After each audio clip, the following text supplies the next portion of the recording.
राधे राधे महाराज जी। महाराज जी, आपने हमें एक भाई के अपने बहन के प्रति क्या कर्तव्य है इसके बारे में एक वीडियो में बताया था। आज मैं आपसे जानना चाहूंगी कि एक बहन का अपने भाई के प्रति क्या कर्तव्य होना चाहिए। अगर भाई बहन कभी आपसी लड़ाई में एक दूसरे को अपशब्द कह देते हैं तो क्या इसका पाप लगता है महाराज जी, या ये चलता देखो, एक घर में स्वाभाविक अनुकूलता प्रतिकूलता में थोड़ा एक दूसरे के प्रति रोष हो जाना वो कोई अपराध के अंतर्गत नहीं आता। जहाँ हम चार बच्चे, चार परिवार के लोग रहते हैं तो कभी छोटी मोटी अनुकूलता में उसे हमें ऐसा वचन नहीं बोलना चाहिए जिससे उनका दुख हृदय में बहुत लंबे समय तक रहे।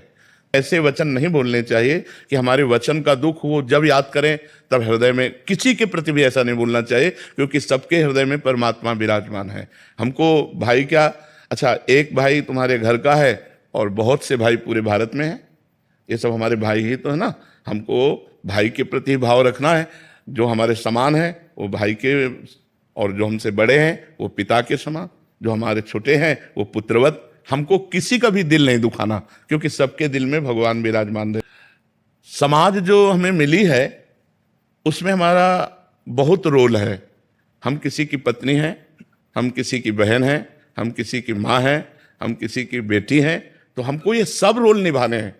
ये हमको एक अभिनय मिला है इस जगत नाटक पर। यदि हम ठीक अभिनय कर ले गए तो हम मुक्त हो जाएंगे।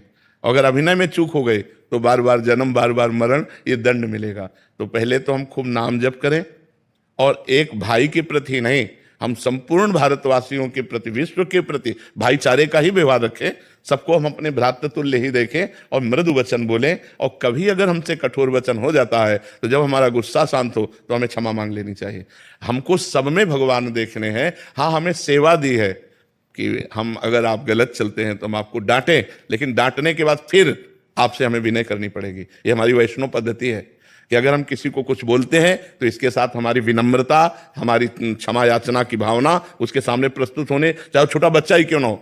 अगर हमने डांटा तो इसके बाद देखो भाई, हम तुम्हारे अच्छे के लिए डांटा, तुम क्रोध मत करना, हमने जो बोला उसको अगर तुम्हें बुरा लगा हो तो क्षमा करना, लेकिन हम आपको अच्छे के लिए डांटा। तो हमें चाहिए कि हमारा व्यवहार सबके प्रति मृदु हो, हितकर हो, मंगलमय हो।